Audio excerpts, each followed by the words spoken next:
Mariska Hargitay, and welcome to the Season 1 recap of Visceral Musings. My name is Cody Reed, it is Wednesday, and there's not much in the way of a new episode this week, but we're going to be taking a couple questions from Instagram. Most of them are relating to questions about Season 1, as well as just a couple of other miscellaneous things. We're going to be dissecting all 10 episodes of Visceral Musings Season 1, as well as the original mission statement, sort of. We found out that most of you guys are in fact Flop Gang and not Window Squad, and we learned that from the Spotify polls that you guys have been participating in, so that means a lot to me. I love to hear about how you all piss.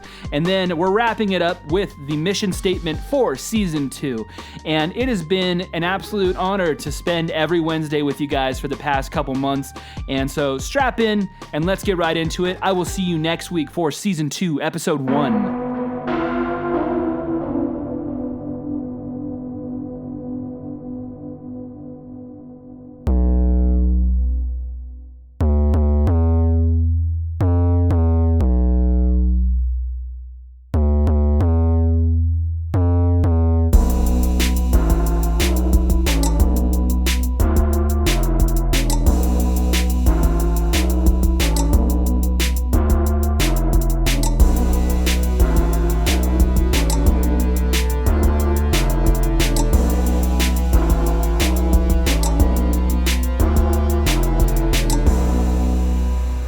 Karma's a bitch, and so are you. If you're not listening to Visceral Musings, hello and welcome to Season 1, the recap of Season 1.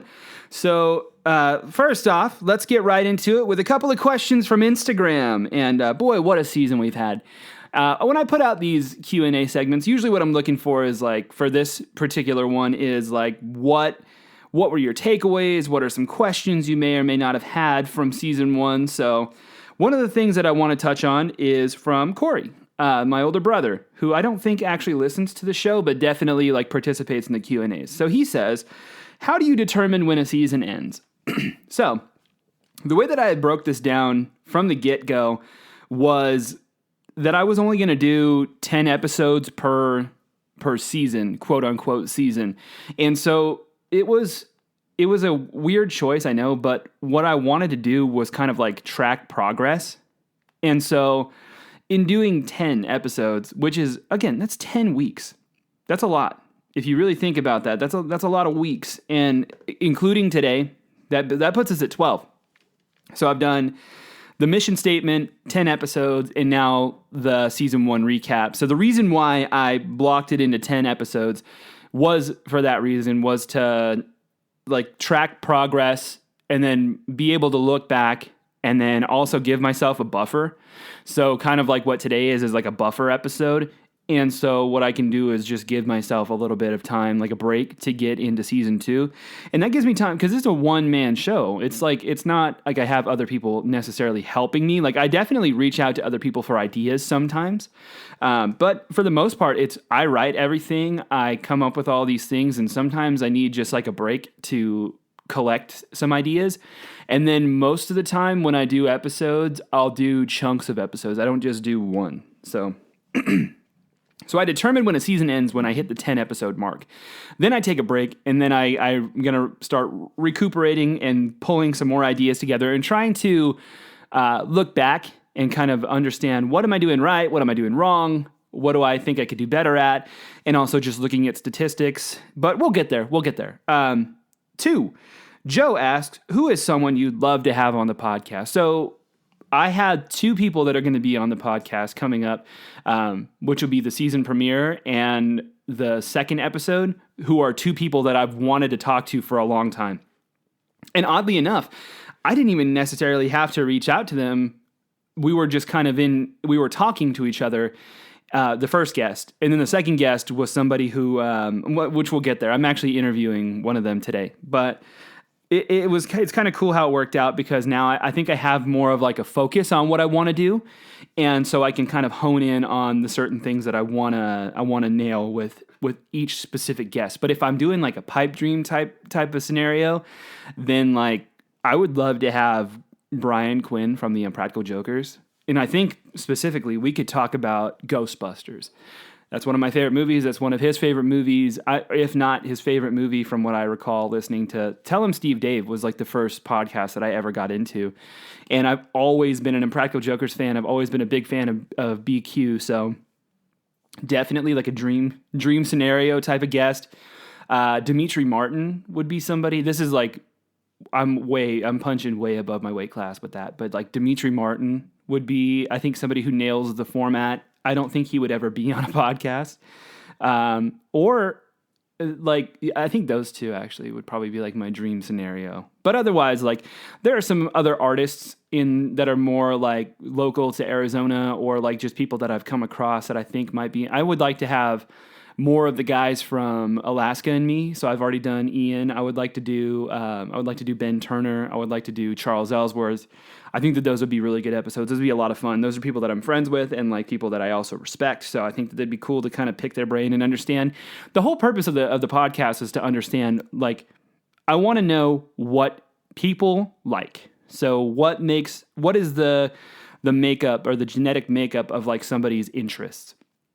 And so that has a lot to do with people that are creative too, and maybe like people that aren't so creative. But I mean, people that create things all the time have influences, and like influence comes from weird places. So I'd like to sit and talk to some of these people that I really, really respect that have created things that I love.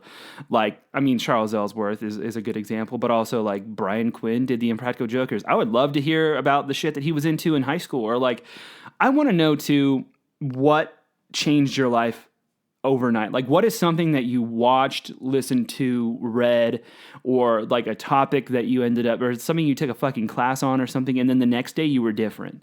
Like it altered your fucking genetic sequencing to make you a different person. And I think that there's a lot of things that I can think of personally, and probably when I say that, you have that in your mind and you know what it was that changed it for you. Maybe it was fucking Lady Gaga. I don't know. But it'd be really interesting to hear some of those from other people. And then, so kind of shifting gears a little bit, next question comes from Nicholas Perez Oz. He says, what do you look forward to doing more of in season 2? So, interviews. I've written some more questions. I've written some more games, which I'm really excited for some of the games that I've come up with. Some of them are sequel games. So that's going to be really fun for me. Those games are so fucking hard to come up with. So like, I've been able to sit and write a little bit more and then just kind of like collect my ideas and try to see if I can make things creative. I don't want to do shit again if I'm just going to be like, I don't want to do a game show if it's just going to be like boring. I would rather do something that's going to be more fun or like funny to listen to. So definitely, I think the interviews, having better questions, having better games, having better like little surprises. I think my bait questions are getting better. Some of the people that I talk to that I know I have, like, I can segue naturally into things that I want to hear them talk about, because like I didn't start off as an interviewer. Like that was never like a goal of mine, was like never to be a good interviewer. Just kind of happened that I started doing it, and now I've been trying to get better at it. So that's really what it is for the next one. And then a couple more questions that Nick has. How many books do you typically read in a year? Well, I think I've only read 2, to be real with you, this year. Maybe 1.5, actually. I moved in the middle of last year, or towards the end of last year. So I lost out on a lot of time that I would have had.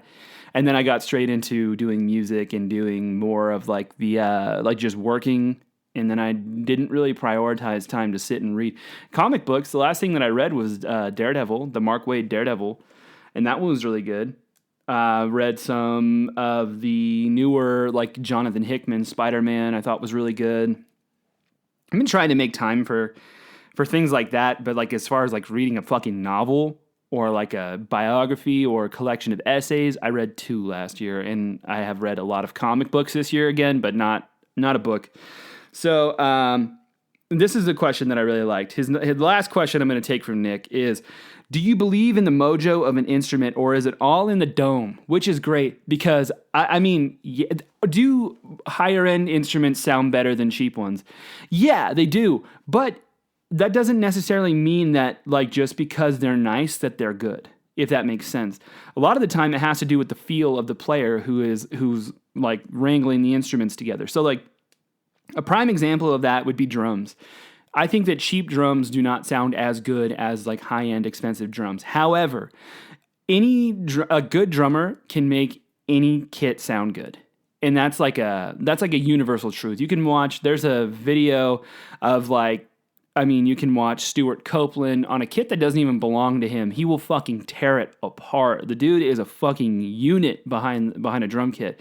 Or like, there's so many drummers that are so fucking good. I mean, there's one, I think it's a Breakfast Club or something. I don't remember. Maybe it's something else. But Travis Barker plays like a 3-piece kit that they bring into like a little recording or like a radio show, and they have him like christen the drum kit, and he fucking rips on it. And it's like it's not even a very good kit. It's probably like middle of the line, not even tuned, just thrown together. But when you have a phenomenal drummer on it, like it doesn't really matter what the kit is.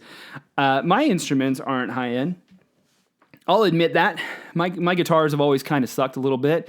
Like, I mean, I'm playing Squiers. I have a Squier vintage modified P-Bass that I've been playing for a long time.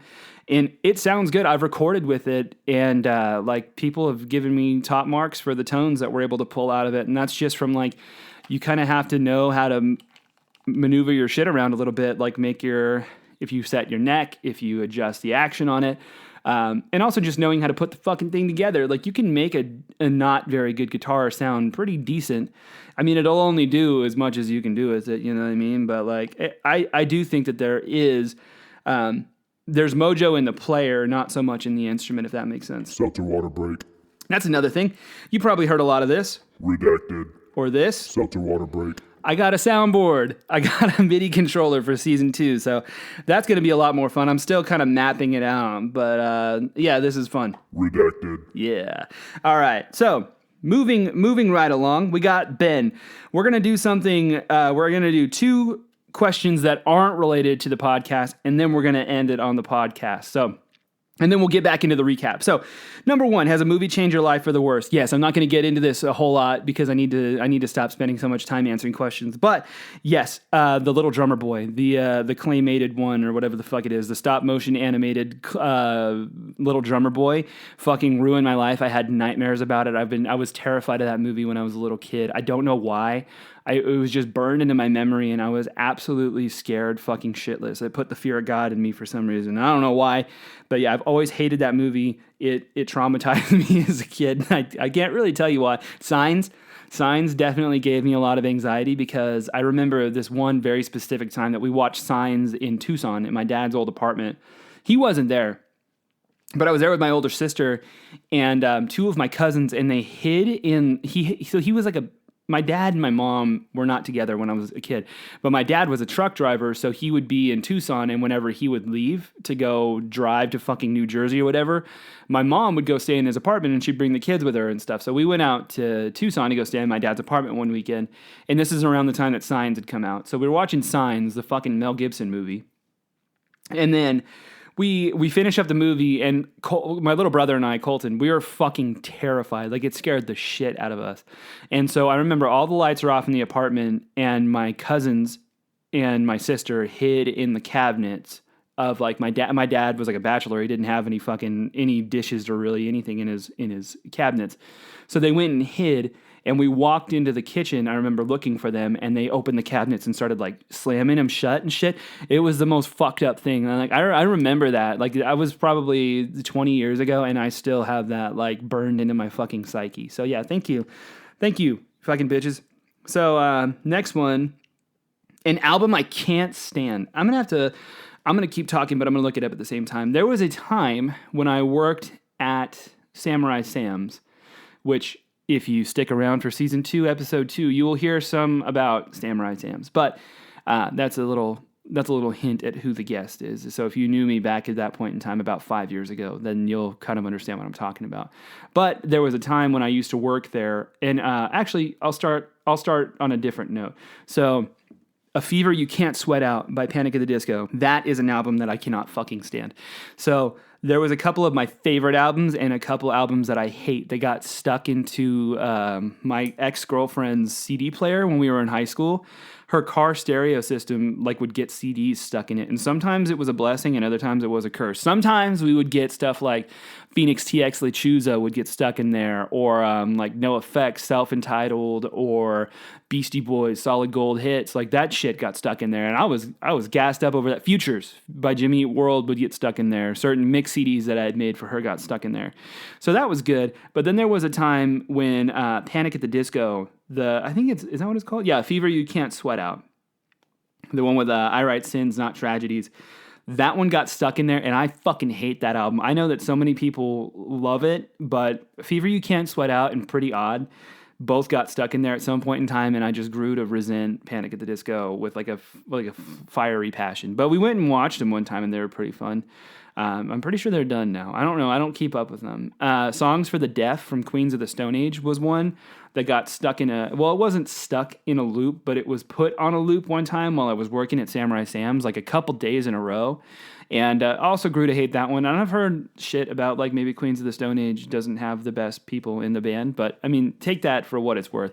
I don't enjoy that album and basically anything from the Red Hot Chili Peppers. But I think the stuff that came out during like the Dave Navarro era of Red Hot Chili Peppers is probably like the one that has Airplane on it. Which one is that? Airplane from Red Hot Chili Peppers. Yeah, it just gets stuck in it would get stuck in a loop, and we would listen to it so much that I would just get so fucking like upset and angry, like on a visceral level. I would just get so fucking mad because of it's One Hot Minute. My bad. One Hot Minute by the Red Hot Chili Peppers. That's the answer to the question. Fuck that album. And honestly, I don't really like that band. I'll humor Oz or whenever he wants to talk about. I'll respect if you like him, but like that's just not my band. California and like Aeroplane is such an ass song, and so I don't know. And finally, wrapping it up, Ben Young asks, "How long is it?" Well, it's 10. Oh wait. No, he's talking about my penis. You nasty little bitch. No, how long is it? It's 10 episodes. Let's go with that. We're not going to be nasty on the podcast today. We're going to keep it wholesome, sweet, and we're going to keep it moving right along. It's 10 episodes. So let's get into these 10 episodes of season 1. So here starts the recap. The recap I've wanted to do for a while because there was a time when I got kind of discouraged while I was doing this because I didn't really know so much like how it was going to go or like if people were actually going to listen to the podcast. So I was going based off of my host website, which is like where my RSS feed is. And so a lot of what it was saying on there was just like the number of downloads. And that when you're looking like only at downloads, it was a little bit like of a bummer because I was looking at it and I was like, fuck, man, like I was hoping that people were going to listen to it. I mean, and like, it's hard to remind yourself like, oh, I just started. So whatever. I ended up being able to get into my statistics for Spotify. And that was a game changer because once I was able to open those up, Seltzer water break. I was able to kind of get more of like an idea of how much or how many times people were actually listening to what I was putting out. And so yeah, that actually really in a way I was able to keep pushing forward on it because I was pretty blown away. So just from like looking at it, like it's made impressions on not impacts. Holy fuck. No, it's made a lot of impressions on like thousands of people, which is wild. I never thought it was going to get to that point. But like just from looking at like the starts or like how many times people have listened to these episodes like all the way through like 400 times, which is fucking wild. Not a piece. I'm not going to say that every single episode has that many streams, but like in total of the 10 episodes that I just barely started doing, like I've had a decent amount of streams, and like that's not shit to anybody who's like really made it, but it just goes to show like if you stay consistent on it and you give a fuck about what you're doing, maybe it'll resonate with the right people.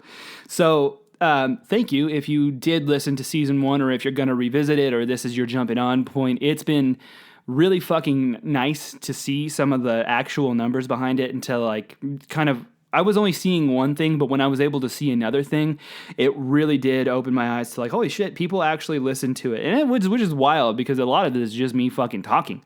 And so anyway, let's get right into it. Season 1, episode 1, Night Owl and Night Fury. Night Owl and Night Fury. God fucking damn it.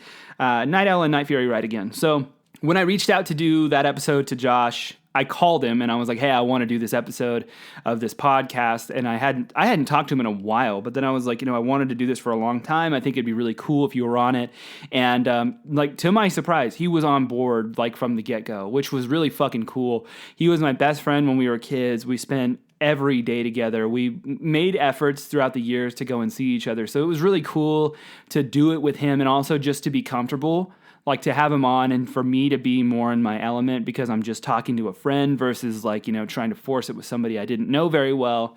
So that was really cool to have Josh on there. And I really enjoyed that episode. I really wanted to like kind of drive home that we were kids dressing up like vigilantes. We were wearing Teenage Mutant Ninja Turtle masks that we got from like some little box set that I got. And that's a wild thing to think about when I've told people that story is like we go back about 13 years now, which is crazy, or maybe even 14 years. Yeah, we were dressing up like vigilantes and going around town trying to disguise our voice. Most of the time, we would go to like Safeway, and then we would change our clothes in the bathroom, and then leave and go to the park or go back to the school that we just left. And walk around dressed up like superheroes. So that was really something. So I appreciate Josh so much for doing that. And it was cool to get to tell that story. I hope that some people heard it that had never heard that story before. But anyway, episode 2 was Jonathan Apodaca and the Phantom Menace. So that was kind of cool because there was a story that I've told my girlfriend before, like when I was talking to one of my nephews. And so I'm talking to my nephew, Noah, and he's a kid.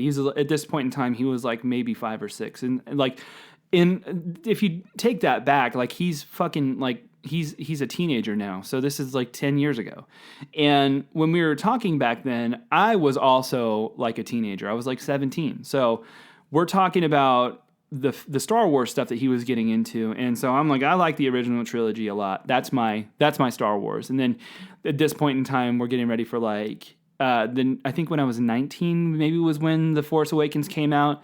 So like there's hype building around Star Wars at this point in time. But I was of the mindset that like the OG is where it's at. The prequels suck. And I didn't really even, at that point in time, I hadn't even watched Clone Wars. I didn't watch Rebels. None of that stuff was on my radar at that point in time, but I loved the original trilogy. So he's watching The Phantom Menace and Attack of the Clones and The Return of the Sith, or The Revenge of the Sith on like a portable DVD player. And I was like, yeah, I really like The Empire Strikes Back. That is my other favorite movie. I have like 3 favorite movies, and it's I Love You, Man, The Empire Strikes Back, and Beetlejuice, or like kind of depending. I mean, it kind of fluctuates, but usually it's just Beetlejuice. And so anyway, we're talking about The Empire Strikes Back, and he's watching The Attack of the Clones, and I was like, yeah, I don't really care for the sequel trilogy. And he was like, oh, I like them both. And then it really got me thinking about like how when you're a kid, you don't, if no one was informing your opinion, or if you weren't getting like external input on the things that are like the shit that you enjoy, you can literally just like go in without a bias, watch the shit and enjoy it. I don't think that, like, when I was a kid, I grew up watching the prequel trilogy. Like, I won't lie, it was like new when they were coming in theaters. I went and watched like The Revenge of the Sith. Like, that was something that we did.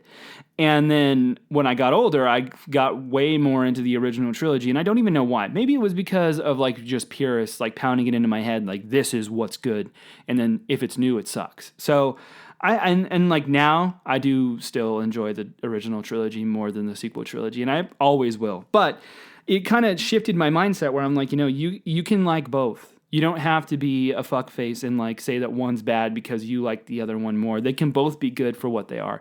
So then when we went and watched The Phantom Menace, which is cool because Jonathan and I used to play in bands together and stuff, and like it was dope to have him. Like we played in Negative 32 for years before now. And so it was cool. It was always a good memory, and it was comforting whenever we would play shows that I would turn around and Joe was back there. So like, I'll take those memories. I'll hold them forever. Negative 32 was a good point. It was a good time in my life. So, but when we look back on like the Phantom Menace, this was his movie, other than like one other one, and so I've always been fascinated with like how much he liked the Phantom Menace, which was. And like that's a separate point, which is like, dude, this fucking movie. So then I went in with that same mindset that I gotten from my nephew and just kind of tried to watch it and look for the things that are actually good about it. Like if you just hyper focus on the things that are bad and you're trying to just like shit on the movie, if you look for something in particular, you're guaranteed to find it. Because if you're going in thinking, oh, I want to find something stupid or bad about this movie, there's plenty of things. But if you're watching the movie thinking, I want to find the things that are actually good about it so that I can make a case to defend it, you'll have a much more pleasant experience, I feel like. Because I really enjoyed watching it again. I've watched it like 2 or 3 times since during the time that we were doing that episode, and it was fun. I had a good time. It was a trip down memory lane. So that one was a lot of fun. I think that you should go and listen to that episode because I was shocked by how well Jonathan did, and that's not like a dig on him, but I was really impressed by how well he actually held his own in the conversation because I didn't know that he had it in him, to be honest with you.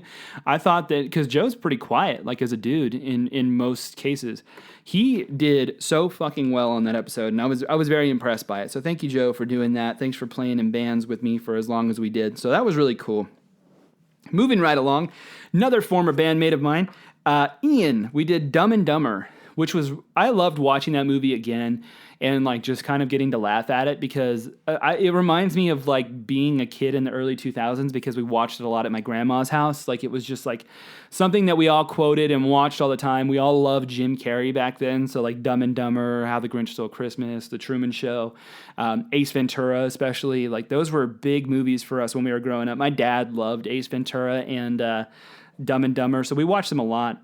And Harlan Williams, who is fucking amazing, especially like now that he's back on everyone's radar doing comedy and like he's been on Kill Tony. He's been, I watched his episode on Your Mom's House with Tom Segura and Christina P. So like that guy fucking rules too. But anyway, that is, at the time of recording this episode, that is the biggest episode to date. And it was also the one that I had to do the most editing on for the sound quality because of like the nature of how things were recorded. That one was so difficult to sit and like edit because of like certain bleed from different vocals. Like my vocals, you could hear them in Ian's because we had to do a call to get him on the podcast. So like, yeah, that was particularly difficult, but it was cool to sit and talk with Ian. Ian is somebody who like, he's hard to not like. He's an everyman's man, and he's also just like a fun dude to talk to.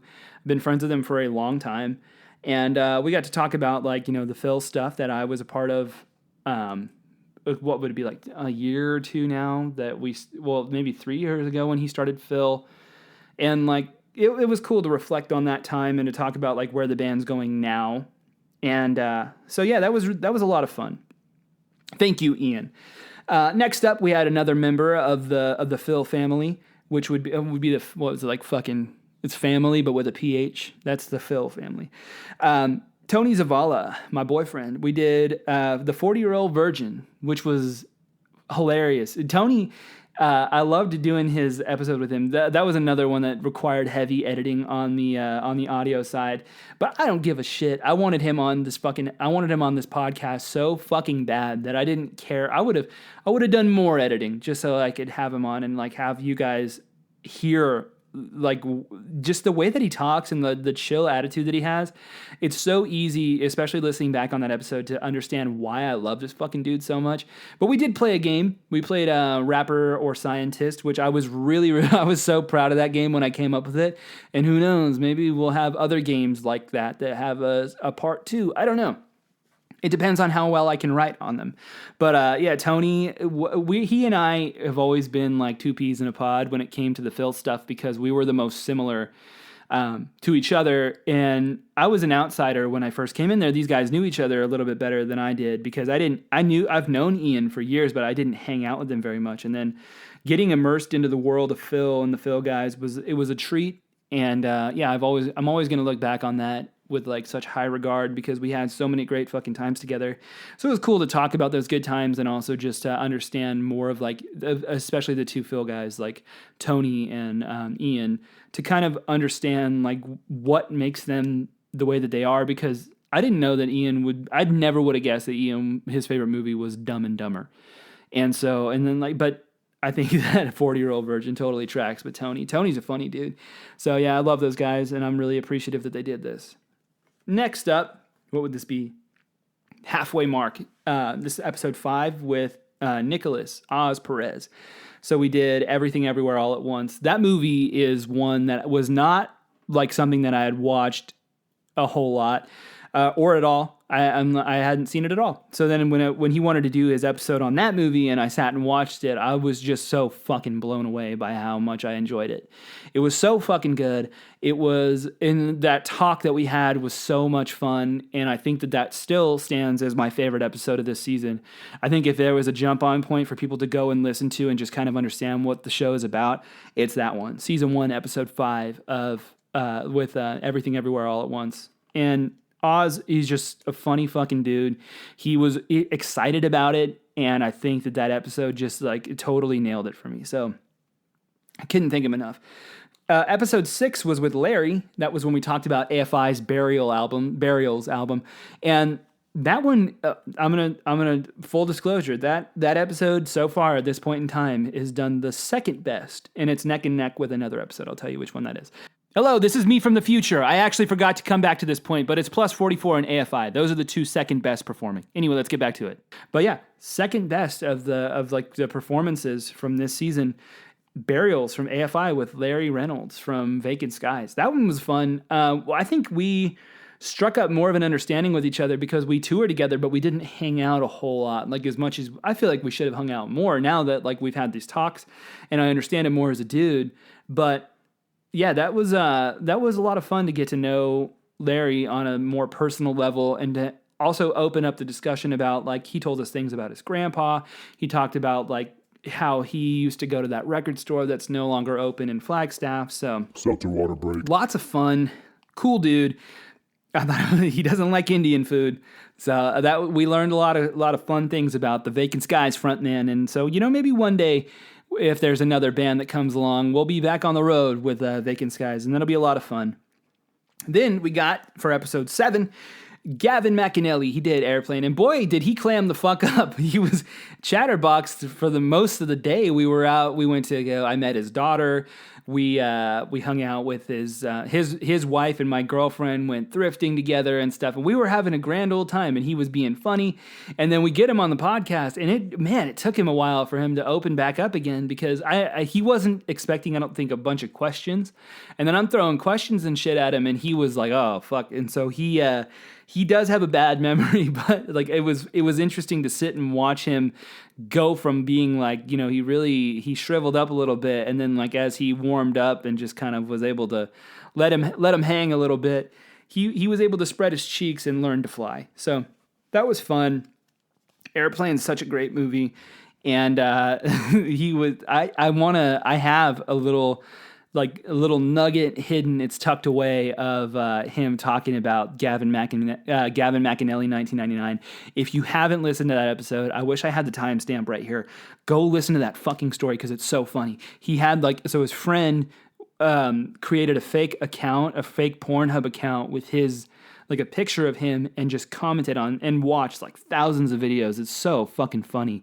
And he didn't tell him about it for years. So then by the time he did tell him about it, he got to go back. And one of the comments was like, "Oh my God, bald men are so powerful," and shit like that. Just like he created like his celebrity crush is Adam Sandler. And he kind of like looped that. He did lots of callbacks to that joke on lots of porn videos. Really funny. And Gavin's just one of my best buddies, so it was cool to sit and talk to him again and like kind of, not so much memory lane for him. He's got the fucking goldfish memory lane for him. But for me, it was a lot of fun. And then, so moving right along, we got 2 solo episodes that came up after that. Mariska Hargitay Roller Pig, which is about the Love Guru, and then When Your Heart Stops Beating from Plus 44, which was, those were cool because I think I've been able to structure, I think that's where the show kind of came to its own, for me at least, because it is really, really difficult to sit and do a solo episode. It may seem like I just love to fucking talk, but it's hard to get into a groove of talking and to kind of like understand where you're going and to keep things formatted and structured in a way that's going to like actually fucking make sense and translate to somebody. So I've done 4 solo episodes. Only 2 of them made their way out because the first 2 that I did were both on the same topic, which I'm not going to tell you what it was, but I did 1 episode on this topic, and I went back and it ran long, and I was like, "Fuck, man, I gotta revise this and fix it." Didn't end up doing that, and instead I was going to scrap it and redo it, so I scrapped it and redid it, and like it was so much worse the second time around. So I basically just abandoned all hope on ever doing a solo episode. And then I wasn't going to do it, and then I ended up revisiting that same idea for Mariska Hargitay, the Love Guru. So it was eye-opening to kind of get an idea of how fucking hard it actually is to do a solo episode on a podcast. So top marks to anybody, the fucking Brittany Broski and Theo Vaughns of the world that are able to do it every single week with no issue.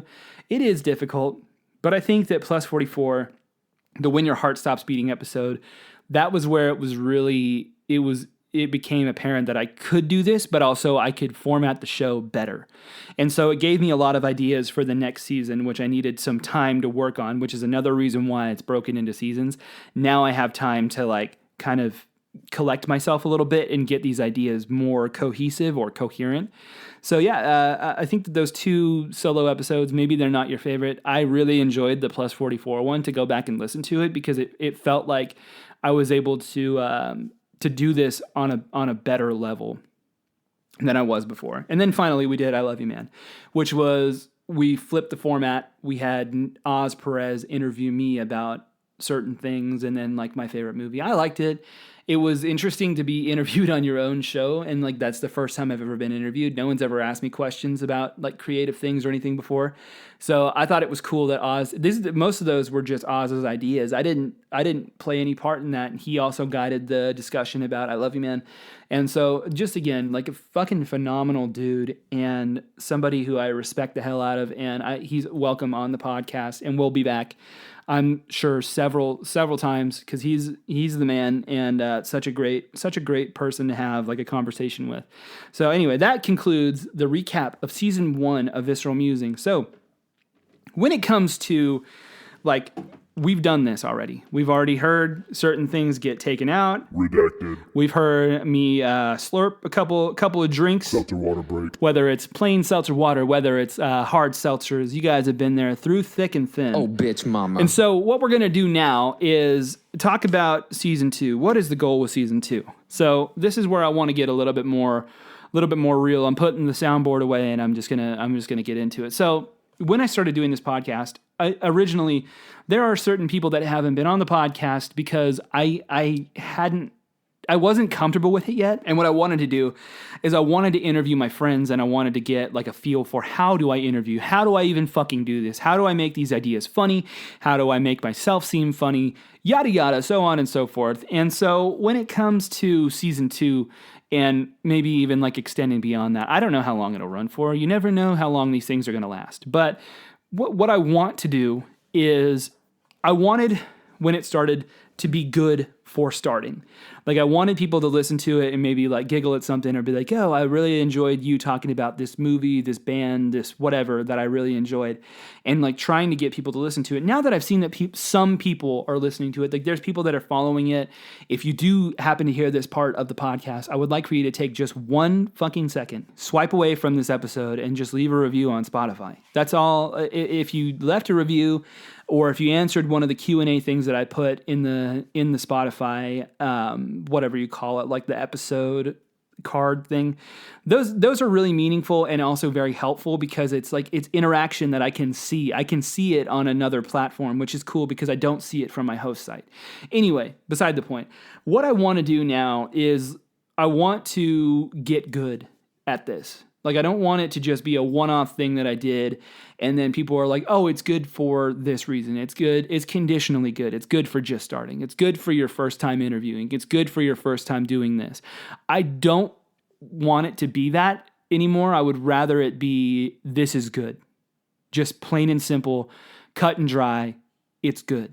I want to get fucking good at it. And I want to prove that I can be fucking good at it. I want to prove that I'm funny. I want to prove that I can show you why these people that I respect are interesting. I'm not going to talk to my friends as often. And that's for good reason, because I know my friends. I want to also, with the listener, get to know somebody else. I will also talk to people that I know that I don't know, if that makes sense. Like, I want to have people from my life that I don't know very well to kind of like hash out certain things or like iron out certain details of like what I don't understand about them, and kind of like, I want to dive deeper into being a quote unquote interviewer or a conversationalist, and just kind of like really hone in on like, how can I fucking get better and keep getting better, and just like make the show something that other people will give a fuck about or want to listen to. That's the goal. That's why it's broken into seasons. And that's why going forward with season 2, I want to prove, and I want the listener to think that it's fucking good. I don't want it to be conditionally good. I don't want people to be like, oh, I was surprised that this was actually good. I just want it to be fucking good. And that's kind of the goal with everything. I think I've half-assed a lot of things in my life. And a lot of projects that I've done haven't been fully realized.